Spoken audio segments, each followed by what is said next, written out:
صحبت اللہ والوں کی، صحبت اللہ والوں کی، اللہ سے ملوا جاتی ہے صحبت اللہ والوں کی۔ الحمدللہ رب العالمین والعاقبۃ للمتقین والصلاة والسلام علی سید المرسلین، اما بعد۔ قال اللہ تبارک و تعالی فی کلامہ المجید، اعوذ باللہ من الشیطان الرجیم، بسم اللہ الرحمن الرحیم۔ فلا اقسم بمواقع النجوم وإنه لقسم لو تعلمون عظیم، انه لقرآن کریم فی کتاب مکنون لا یمسہ الا المطہرون تنزیل من رب العالمین۔ افبہذا الحدیث انتم مدہنون وتجعلون رزقکم انکم تکذبون، فلولا اذا بلغت الحلقوم وانتم حینئذ تنظرون ونحن اقرب الیہ منکم ولکن لا تبصرون۔ صدق اللہ العظیم۔ محترم بزرگوں، عزیز ساتھیوں، گزشتہ ہفتے آپ حضرات کے سامنے گناہوں کو ترک کرنے کی جو تدبیر ہو سکتی ہے، ایک اللہ والے ابراہیم ابن ادہم کے حوالے سے وہ تدبیریں بیان کی گئی تھیں کہ انہوں نے نصیحت کرتے ہوئے ایک شخص کو سمجھایا تھا کہ گناہ کرنے سے پہلے پہلے اللہ کے رزق کو کھانا چھوڑ دو، گناہ کرنے سے پہلے پہلے اللہ کی زمین میں رہنا چھوڑ دو، گناہ کرنے سے پہلے پہلے اللہ کے علم سے، اللہ کی نگاہوں سے چھپ جاؤ، گناہ کرنے سے پہلے پہلے ملک الموت سے مہلت مانگ لو، گناہ کرنے سے پہلے پہلے منکر نکیر کو دھکے دے کر کے بھگا دینا، اور اسی طرح گناہ کرنے سے پہلے یہ سوچ لو کہ جب جہنم کے فرشتے تم کو گھسیٹ کر کے جہنم میں ڈالیں گے، اس وقت تم جہنم کے فرشتوں سے مقابلہ کرنے کی تیاری کر لو۔ اگر تم یہ کام نہیں کر سکتے ہو تو گناہ پر جرأت کیوں کرتے ہو، گناہ کیوں کرتے ہو؟ بہرحال اگر ان تصورات کو انسان ذہن میں رکھے گا اور یہ چیزیں انسان کے ذہن میں مستحضر رہیں گی تو انسان گناہوں سے بچے گا۔ اللہ تعالی ہم سب کو گناہوں سے بچنے کی توفیق عطا فرمائے۔ میرے محترم، جو زندگی ہمیں ملی ہے یہ اللہ تبارک و تعالی کی امانت ہے، اور بہترین امین وہی ہے جو امانت رکھی جائے اس کو بے عینی ہی سپرد کر دے، امانت والوں کے سپرد کر دے، وہ بہترین امین کہلاتا ہے، امانت دار کہلاتا ہے۔ تو ہم سب بھی امانت دار ہیں، ہم سب کو بھی اپنی زندگی اسی طرح گزارنا چاہیے جس طرح زندگی دینے والے، صحت دینے والے، جوانی دینے والے، تندرستی دینے والے اور یہ خوبصورت وجود بخشنے والے اللہ رب العزت نے گزارنے کا تقاضا کیا ہے یا ارشاد فرمایا۔ اگر ہم خدا کی مرضیات پر نہیں چلتے ہیں اور اپنی مرضیات پر چلتے ہیں تو ظاہر سی بات ہے کہ ہمارے لیے ہلاکت ہی ہلاکت ہے، ہمارے لیے خسارہ ہی خسارہ ہے۔ ہم مسلمان ہیں، ہمارا عقیدہ ہے کہ ہم کو اپنے ہر کیے کا جواب دینا ہے اللہ کے حضور۔ ہم چھوٹا کام بھی کریں گے یا بڑا کام کریں، چھوٹی نیکیاں کریں یا بڑی نیکیاں کریں، چھوٹے گناہ کریں یا بڑے گناہ کریں، سارے گناہ، ساری نیکیاں، ہمارے حرکات و سکنات سب اللہ رب العزت نے محفوظ کر رکھے ہیں۔ قیامت کے دن نامہ اعمال کی شکل میں ہمارے سامنے آ جائے گا۔ لہذا بہترین انسان وہ ہے کہ نبی کریم صلی اللہ علیہ وسلم نے ارشاد فرمایا الکیس من دان نفسہ وعمل لما بعد الموت۔ دنیا کے اندر چالاکی کا معیار کچھ بھی ہو جائے، لوگ کچھ بھی کہیں کہ فلاں آدمی چالاک ہے اس لیے کہ ہوائی جہاز سے سفر کرتا ہے، فلاں آدمی چالاک ہے اس لیے کہ فلاں ملک کا صدر جمہوریہ ہے یا ملک کا پی ایم ہے، فلاں آدمی چالاک ہے اس لیے کہ وہ لاکھوں کروڑوں کماتا ہے، لیکن خدا کی قسم وہ سب چالاک نہیں ہیں۔ چالاک وہ ہے جو جناب نبی کریم صلی اللہ علیہ وسلم نے جس کو چالاک فرمایا ہے، جس کو چالاک کہا ہے وہی چالاک ہو سکتا ہے۔ تو فرمایا الکیس من دان نفسہ، کہ چالاک آدمی، ذہین آدمی، ہوشیار آدمی، موقع سے فائدہ اٹھانے والا آدمی وہی ہے جو اپنے نفس کو پہچان لے، اپنے آپ کو پہچان لے کہ ہم کون ہیں، کہاں سے آئے ہیں، کرنا کیا ہے، جانا کیا ہے، اور ہم کو ہر کیے کا جواب دینا ہے۔ جو آدمی اس کو جان لے اور مرنے کے بعد جو زندگی آنے والی ہے اس کی تیاری کر لے، وہی چالاک آدمی ہے۔ اور جس کو جناب نبی کریم صلی اللہ علیہ وسلم نے چالاک کہہ دیا، اس کو دنیا والا کچھ بھی کہہ دے اس سے کیا فرق پڑتا ہے۔ ایسے لوگوں کو دنیا بے وقوف کہتی ہے، جو اپنی زندگی اچھائی سے گزارتا ہے، جو اپنی زندگی طاعت کے ساتھ، عبادات کے ساتھ گزارتا ہے، جو اپنی زندگی میں کوشش کرتا ہے کہ اللہ ہم سے راضی ہو جائے۔ دنیا ایسے لوگوں کو بے وقوف کہتی ہے، لیکن نبی کریم صلی اللہ علیہ وسلم نے ایسے لوگوں کو چالاک کہا ہے۔ تو دنیا والوں کی بولی ایک طرف ردی کی ٹوکری میں، اور نبی کریم صلی اللہ علیہ وسلم کی بولی، آپ کا کلام ایک طرف، آپ کا کلام ہی حق ہے۔ خدا کی قسم چالاک وہی ہے جس کو نبی کریم صلی اللہ علیہ وسلم نے چالاک قرار دیا۔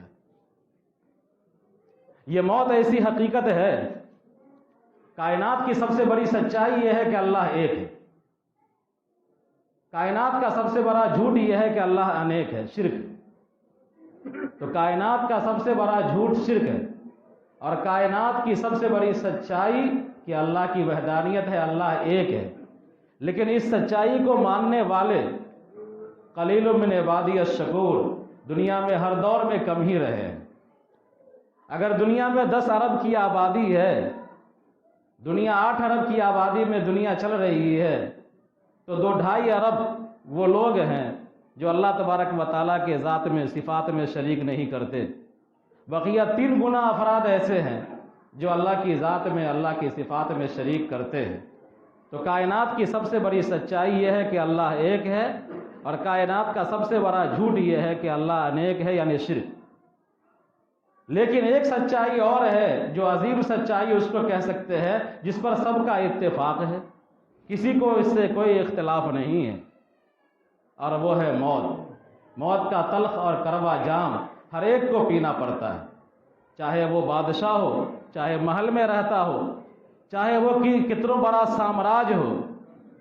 کتنا بڑا امپائر کھڑا کر رکھا ہے، چاہے وہ خلیفہ ہے، چاہے امیر المومنین ہے، چاہے ولی ہے، چاہے پیغمبر ہے، کوئی بھی ہے، یہ تلخ جام ہر ایک کو پینا پڑتا ہے۔ اللہ رب العزت نے جہاں لوگوں کو نصیحت کی ہے اور تمام نصیحتوں کو لوگ جھٹلاتے ہیں، میں نے جو آیت پڑھی ہے اس میں اللہ تبارک و تعالیٰ نے اسی موت کی حقیقت کو سامنے رکھ کر کے انسانوں کو سمجھایا ہے۔ فلا اقسم بمواقع النجوم، سورہ واقعہ کی آیات ہیں کہ اللہ تبارک و تعالیٰ قسم کھا کر کے کہتا ہے کہ میں قسم کھاتا ہوں ستاروں کے چھپنے کی جگہوں پر کی۔ بہت سارے لوگ ستاروں کو خدا مانتے ہیں، اور وہ خدا کیسا ہے جو چھپ جائے؟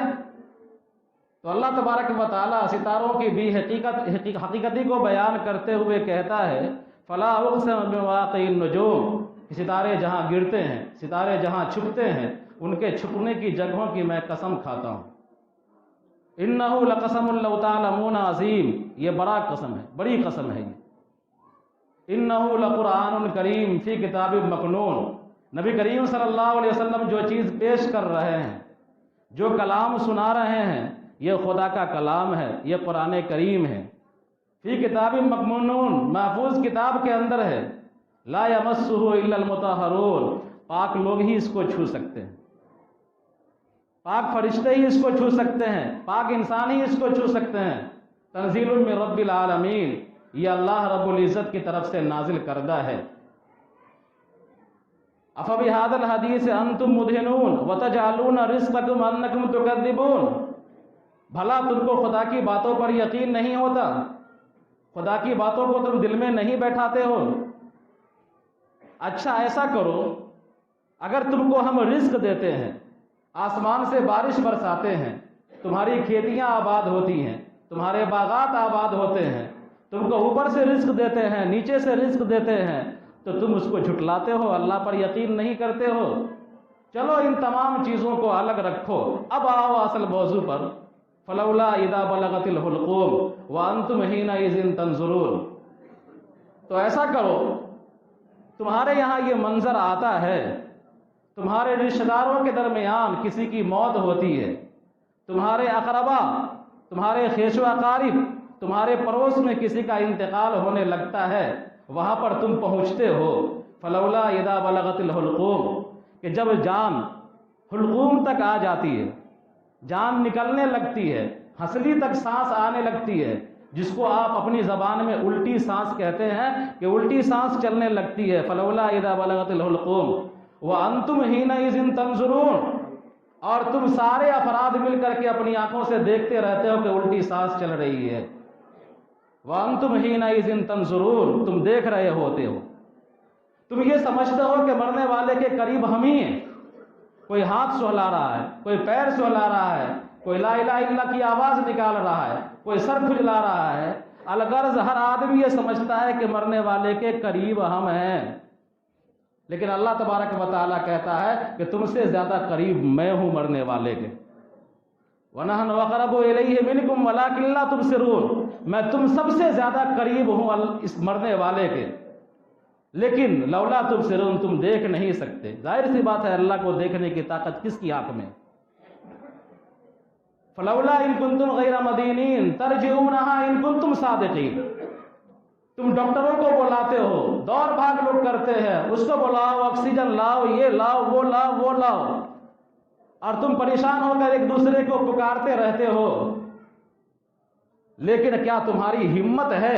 کہ جو سانس نکل رہی ہے، جو جان نکلنا چاہتی ہے اور حلق تک پہنچی ہوئی ہے، کیا تمہاری ہمت ہے تم اس کو لوٹا سکتے ہو؟ ترجعونها ان کنتم صادقین، چلو قرآن کو جھٹلا دیا، چلو تم نے رسول کو جھٹلا دیا، چلو تم نے خدا کی تعلیمات کا انکار کر دیا، چلو تم نے قیامت کا انکار کر دیا، چلو تم نے اللہ کی ذات کا انکار کر دیا، چلو تم نے اللہ کی صفات کا انکار کر دیا، چلو تم نے تباہی کو دعوت دے دی، بربادی کو دعوت دے دی، ہر گناہ کر لیا، لیکن اب بتاؤ ترجعونها ان کنتم صادقین، تم اس جان کو لوٹا سکتے ہو اگر تم سچے ہو؟ دنیا کا کوئی ڈاکٹر، دنیا کا کوئی طبیب، کوئی حکیم جو جان نکل رہی ہے اس کو لوٹا سکتے ہو؟ ہرگز کوئی لوٹا نہیں سکتا۔ اللہ تبارک و تعالیٰ نے دوسری جگہ ارشاد فرمایا،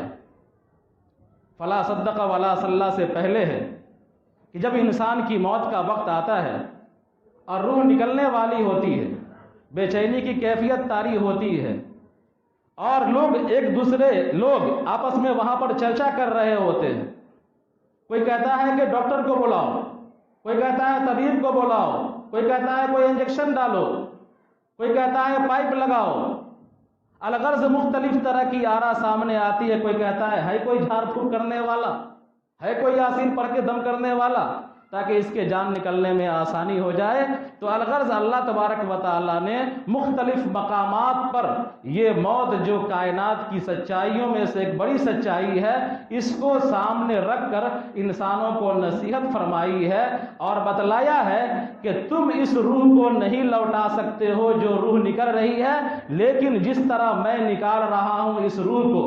اور میرے حکم سے یہ روح بدن کو چھوڑ رہی ہے، نکل رہی ہے، ایک وقت آئے گا کہ میں اس روح کو لوٹاؤں گا جسم میں، اور تمہارے وجود کو زندہ کروں گا، دوبارہ میں تم کو زندہ کروں گا، اور تم کو اپنے کیے کا جواب دینا ہے۔ تو الغرض چالاک انسان وہ ہے جو موت کی حقیقت کو سمجھے، اللہ رب العزت کی ذات و صفات میں کسی قسم کی شرک نہ کرے، اللہ تبارک و تعالیٰ کے مرضیات کے مطابق زندگی گزارے، اور یہ زندگی جو ملی ہے اس زندگی کی قدر و قیمت کو سمجھتے ہوئے اپنی زندگی کو کارآمد بنا لے، دنیا میں کارآمد بنا لے گا تو انشاءاللہ آخرت میں بھی وہ کامیاب ہی رہے گا، ناکام اور نامراد نہیں ہو سکتا۔ جامع مسجد کے اہم مقتدی تھے جناب انیس الرحمان صاحب، رات وہ اللہ کو پیارے ہو گئے، انتقال کر گئے۔ اللہ تعالیٰ ان کی بال بال مغفرت فرمائے، ان کے تمام سیئات کو معاف فرمائے، ان کی تمام نیکیوں کو قبول فرمائے۔ جماعت سے نماز پڑھنا ان کی بڑی خاصیت تھی، بڑا اہتمام کرتے تھے جماعت سے نماز پڑھنے کا۔ حدیث کے اندر آتا ہے اور قرآن کی آیت بھی ہے، انما یامر مساجد اللہ من آمن باللہ والیوم الآخر۔ یہ آیت صرف مسجد تعمیر کرنے کے تعلق سے نہیں ہے،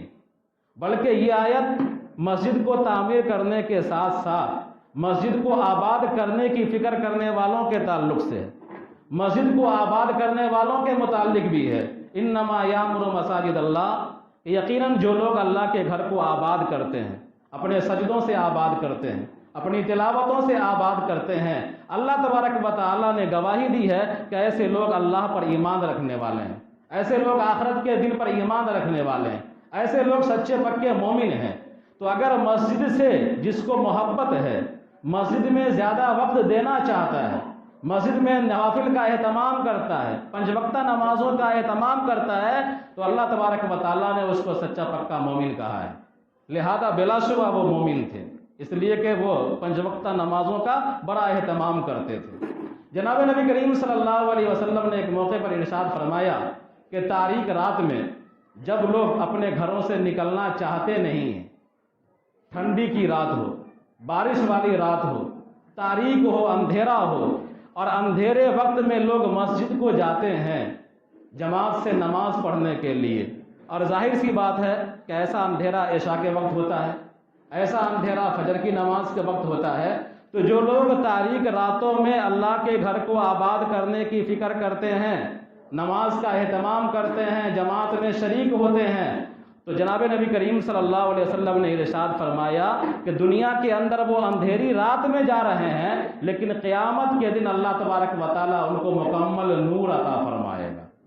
لہذا ہم کو اور آپ کو بھی 5 وقتہ نمازوں کا باجماعت اہتمام کرنا چاہیے، اندھیرا ہو تو بھی، اجالا ہو تو بھی، بادل ہو تو بھی، بارش ہو تو بھی، کیچڑ ہو تو بھی 5 وقتہ جماعت کا اہتمام کرنی چاہیے۔ اگر ہم اہتمام کریں گے تو جناب نبی کریم صلی اللہ علیہ وسلم کے فرمان کے مطابق ہم بھی مکمل نور کے مصداق ہوں گے۔ اللہ تبارک و تعالیٰ سے دعا کیجئے کہ اللہ تبارک و تعالیٰ ہم سب کی زندگی میں ہی برکت دے، ہم سب کے اچھے اعمال میں ہی برکت دے، ہم سب کا خاتمہ ایمان پر فرمائے، اور جناب انیس الرحمان صاحب کی بال بال مغفرت فرمائے، ان کی نمازوں کو قبول فرمائے۔ بیچارے گلاب بھائی کو دیکھتے تھے قرآن کی تلاوت کرتے تھے، وہ ان کے بازو میں آ کر کے قرآن سننا شروع کر دیا کرتے تھے۔ مولی عبدالقیوم صاحب مرحوم تھے، وہ جب قرآن کی تلاوت کرتے تھے تو ان کے بازو میں بیٹھ کر کے وہ قرآن کو سنتے تھے۔ پڑھنے والوں کو بھی تھوڑا اچھا لگتا تھا کہ ایک آدمی تو سن رہا ہے، اس کو بھی ثواب ملا اور سننے والے کو بھی ثواب ملا، تو قرآن سے محبت کی یہ دلیل تھی۔ اللہ تبارک و تعالیٰ ان کے حسنات کو قبول فرمائے۔ ربنا تقبل منا انک انت السمیع العلیم۔